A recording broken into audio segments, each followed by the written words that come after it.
Championne vous est présentée par Poisson Packaging. Emballage en carton éco-conçu, compact et ondulé. Poisson Packaging, éco-emballe vos idées.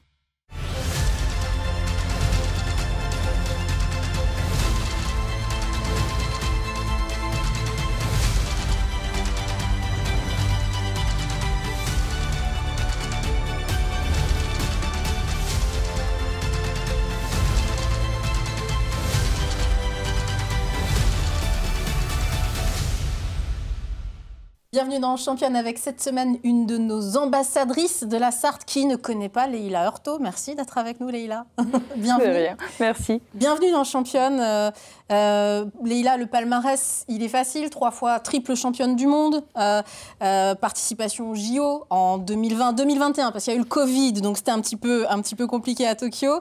2 fois championne du monde d'équipe, il faut le dire, et championne du monde espoir en 2013.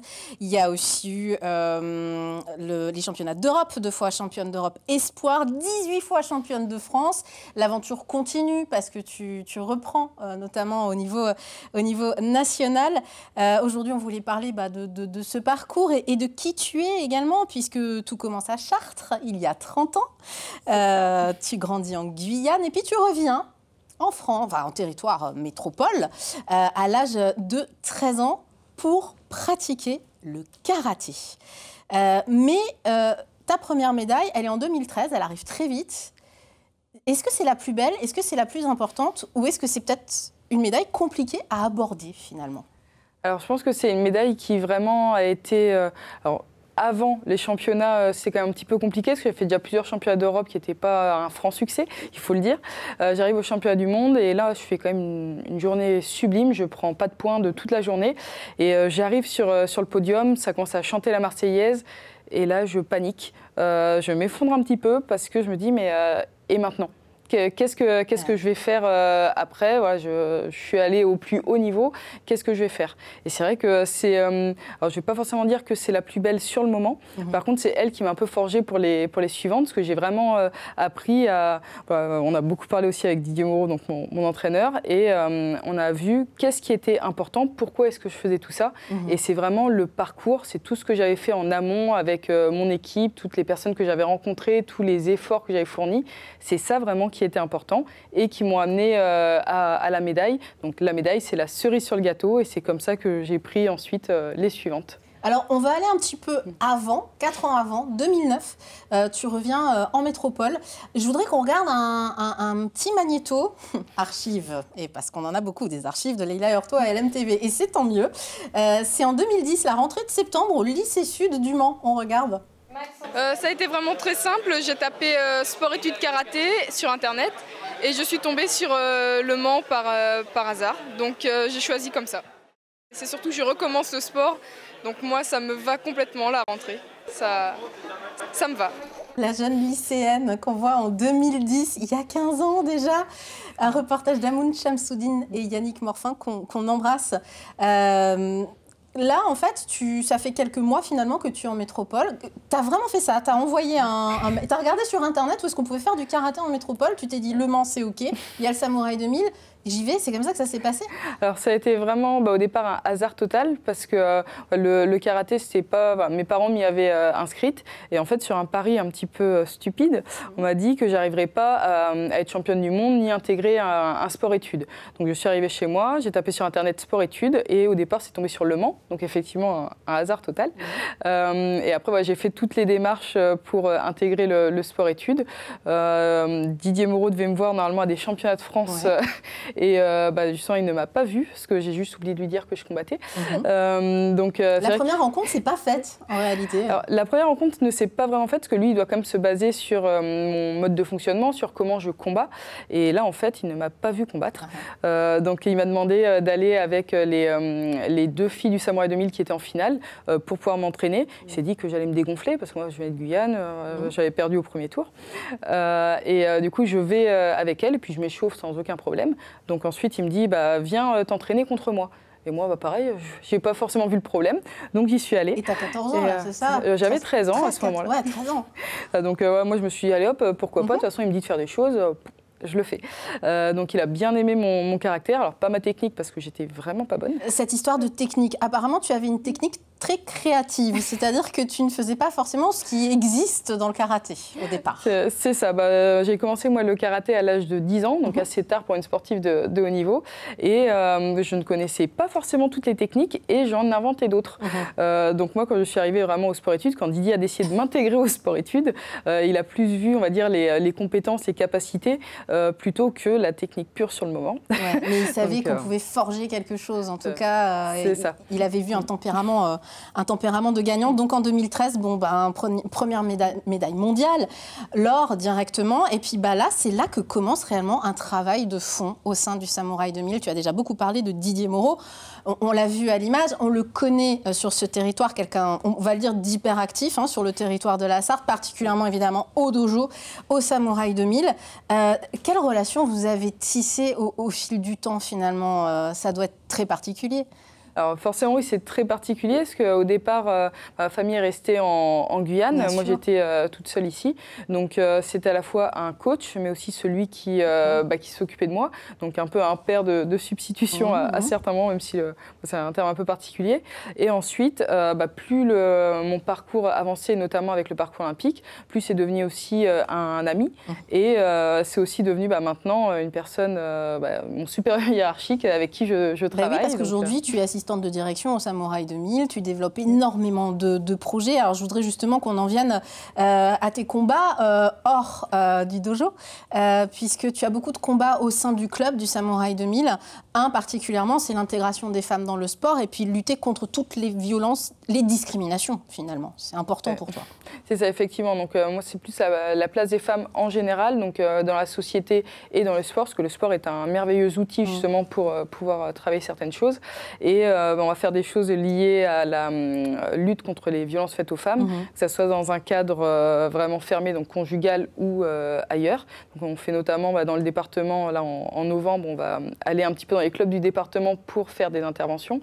Mais on fait aussi des choses au sein du club où je développe par exemple des cours en parallèle des cours enfants pour permettre d'optimiser son temps et prendre du temps pour soi. Donc on dépose les enfants au club et on peut soi-même, maman, pratiquer en même temps. C'est ça. Donc, c'est une très bonne idée. Effectivement, c'est des choses que nous, on a pu mettre en place, qu'on a la structure, on a les compétences, on a les capacités de le faire. Donc on s'est dit, pourquoi pas, on lance ça. Et effectivement, malheureusement, c'est encore trop souvent les femmes que l'on voit dans le clubhouse en train d'attendre les enfants. Donc maintenant, elles peuvent aller faire un cours en parallèle. Ouais, et ça, c'est vraiment une très, très bonne idée. Merci pour ça. Il y a aussi ton image de grande sportive. Tu es ambassadrice de la Sarthe. Est-ce que ça te permet de promouvoir ce sport, le karaté, et les sports de combat en général, notamment auprès des femmes ? Alors oui, forcément, parce que le fait d'être ambassadrice, c'est une mise en avant, donc je suis heureuse forcément, parce que plus on est mise en avant, plus on a un poids et un impact, notamment que ça soit inconscient ou conscient, mais ça permet de faire passer aussi plus facilement des messages, et c'est ce que je fais, que ça soit sur le fait de savoir s'organiser, quand on veut, on peut, prendre confiance en soi, et pour les plus jeunes aussi, un gros travail sur les valeurs, l'importance des études, ce type de choses. Donc oui, être ambassadrice de la Sarthe, c'est sûr que c'est un grand plaisir et ça me permet de promouvoir encore plus ce que j'ai envie de promouvoir. Pourtant, les études, toi, tu les promeus, ça, j'en suis certaine. Ça n'a pas forcément été évident pour toi. Heureusement, finalement, que tu as toute une dynamique dans le club qui t'a incité à prolonger tes études et puis tu y es arrivé puisque tu as un diplôme universitaire. Effectivement, c'est aussi pour ça que je suis légitime quand je parle avec les jeunes à parler de ça. Parce que les études, j'avais des facilités, mais je n'aimais pas ça. J'ai voulu arrêter après le bac, donc moi on m'a dit non, c'est un sport-études. Tu voulais faire que du karaté. Moi je voulais faire que du karaté, mais on m'a dit c'est un sport-études, donc c'est non. On a mis en place des choses au sein du club pour pouvoir faire à la fois études et sport, quelquefois des cours particuliers quand il y avait besoin. Et en fait, de fil en aiguille, je suis passée au DUT GEA, que j'ai fait en 3 ans au lieu de 2, et je les remercie vraiment pour ce qu'ils ont fait, en licence, puis en master. Donc là j'ai un master en management international, donc au final un beau parcours scolaire. Et grâce finalement à l'encadrement, le karaté c'est un sport de combat, mais on voit bien qu'il y a toute une équipe autour de toi et que ça a été fondamental finalement pour ta carrière et ton parcours. Alors oui, effectivement, parce que sur les tatamis comme en dehors, moi, l'un de mes moteurs, c'est l'équipe. Et ça, je pense que pour tout le monde, de toute façon, on a beau être les plus forts du monde, être bon techniquement, mentalement, il faut vraiment avoir une bonne équipe autour de soi, choisir les bonnes personnes, pas les personnes qui nous disent oui à chaque fois, mais les personnes qui viennent un petit peu nous chatouiller sur certains terrains, nous dire des choses qu'on n'aime pas forcément. Et ça, au Samouraï 2000, voilà, on est toujours dans les remarques constructives et on a une très grosse équipe. Heureusement qu'ils étaient là et justement qu'ils m'ont quelquefois incité à faire certaines choses parce que je suis la femme que je suis grâce à eux. Et avec un tempérament. Justement, être une femme, on comprend bien qu'au sein du club, c'est pas un sujet. Est-ce que, par contre, en tant que karatéka, c'est comme ça qu'on dit aussi pour les femmes, ça a pu être un sujet, notamment lors des compétitions ou autres? Est-ce qu'il y a une différenciation? Alors, lors des compétitions, on n'a pas forcément de sujet, parce que les hommes et les femmes combattent la même journée. En général, on ne combat pas ensemble, mais par contre, c'est catégorie après catégorie. Donc, au sein du karaté, on n'a pas trop ces problématiques. Aux entraînements, on peut s'entraîner ensemble sans aucun problème. Voilà. Par contre, en dehors, ça change petit à petit, mais c'est vrai que ça reste quand même assez difficile, le regard des gens, où quelquefois, on a des remarques. Les remarques qu'on connaît très bien. Ah bah, c'est bizarre, pourtant, tu es jolie, tu es sûre que tu fais un sport de combat. Ah, c'est fou. Il y a encore ce genre de remarques aujourd'hui, quoi. Alors, effectivement, on a encore ce type de remarques où juste le fait de dire normal que tu étais championne du monde parce que c'est la catégorie féminine, c'est facile. Je l'ai déjà eu aussi. Ok. Donc c'est des petites remarques comme ça, mais heureusement, là, on le sent quand même, ça commence à changer. Et je pense que c'est aussi tout le travail qu'on fait, que ce soit au sein du club, au niveau de l'éducation des jeunes. Dans les écoles. Dans les écoles également, ça commence à changer. Et ça, c'est agréable parce qu'on peut faire tout ce que l'on veut, homme ou femme. Le Samouraï 2000 qui va avoir 40 ans, enfin qui a 40 ans et qui va fêter dignement ses 40 ans le 31 janvier 2026, noté dans l'agenda avec comme fil rouge justement encore une fois les femmes et le cinéma. Alors pourquoi? Parce qu'il y a beaucoup de karaté et d'arts martiaux en général dans le cinéma. On a souhaité faire une nuit des arts martiaux et des sports de combat comme il y a 10 ans, mais cette fois mettre ce fil rouge. Alors pourquoi? Tout simplement parce que c'est quelque chose que l'on porte, c'est dans l'ADN du club. Notre première présidente au Samouraï 2000, notre premier président était une présidente. Oui. C'est quelque chose qu'on a toujours porté, que l'on met encore plus en avant aujourd'hui. Donc forcément, on a voulu le mettre à ce moment-là. Et dans les films d'action, on a beaucoup de scènes mythiques, que ce soit par rapport à Kill Bill, par exemple. Par rapport une grande combattante. C'est ça. Nous avons aussi Bruce Lee, qui n'est pas une femme. Mais voilà, on a plein de scènes plutôt sympathiques qu'on a décidé justement au fur et à mesure de la nuit des arts martiaux de mettre en place pour arriver vraiment sur une apothéose où là on va avoir des grandes championnes, des grands champions, des cascadeurs, des acteurs. On va avoir un beau plateau. Donc ça c'est un beau projet. Et tu as des projets de développement encore au sein du club justement? Alors oui, beaucoup de projets de développement et là on est 3, donc Dimitri Degnaud, Jonathan Leloge et moi-même, en train de prendre chacun nos parties. Et là le but ça va être de développer vraiment ce que l'on souhaite faire, donc toujours beaucoup axé sur le sport pour tous, le sport santé, et puis on va faire en sorte que tout le monde s'entende bien et avec toutes les problématiques aussi de violence qu'on sent monter un petit peu. C'est des sujets que vous abordez beaucoup avec les enfants notamment. Vous sentez qu'il y a un réel besoin justement dans la société? Alors au niveau des enfants, on va beaucoup travailler sur le respect, sur les valeurs, sur le harcèlement scolaire. On fait des stages gratuits ouverts à tous, il ne faut vraiment pas hésiter. Parce que justement, ça c'est un sujet qu'on trouve important, l'égalité homme-femme forcément. Évidemment. Et par contre, avec les adultes, on va aussi faire un travail notamment par rapport au respect et savoir se défendre ou avoir une certaine attitude. Parce que quelquefois, une attitude peut aussi empêcher une agression ou quelque chose. Donc ça, on fait un gros travail dessus et on sent que de plus en plus de personnes viennent nous voir pour justement se rassurer aussi, apprendre un art martial ou un sport de combat.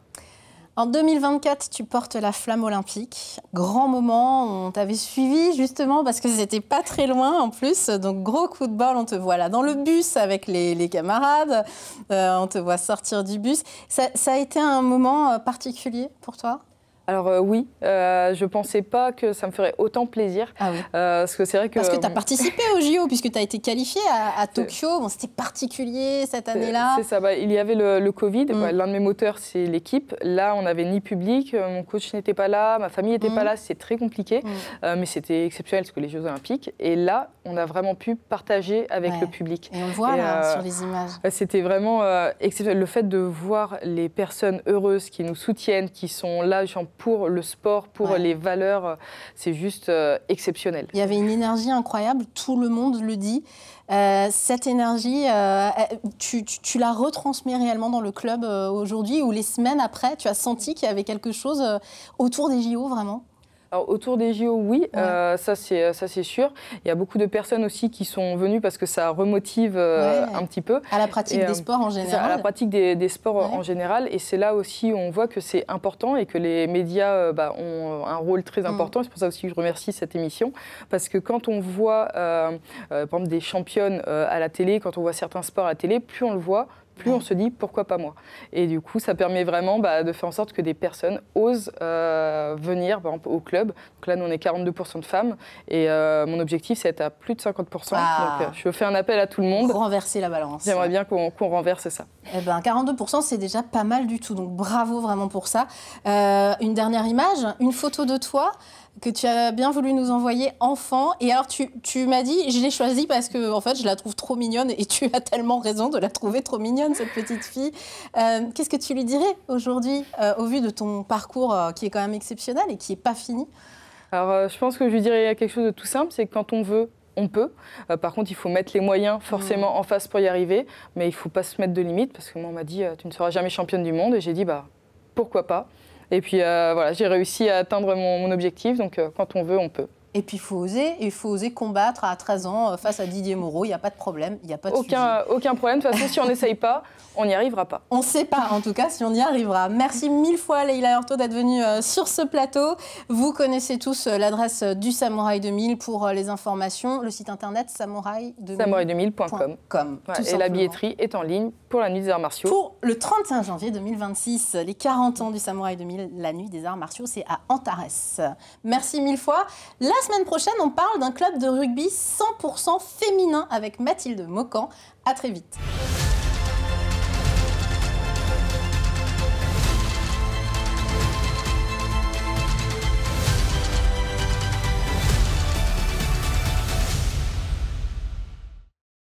Championne vous est présentée par Poisson Packaging. Emballage en carton éco-conçu, compact et ondulé. Poisson Packaging, éco-emballe vos idées.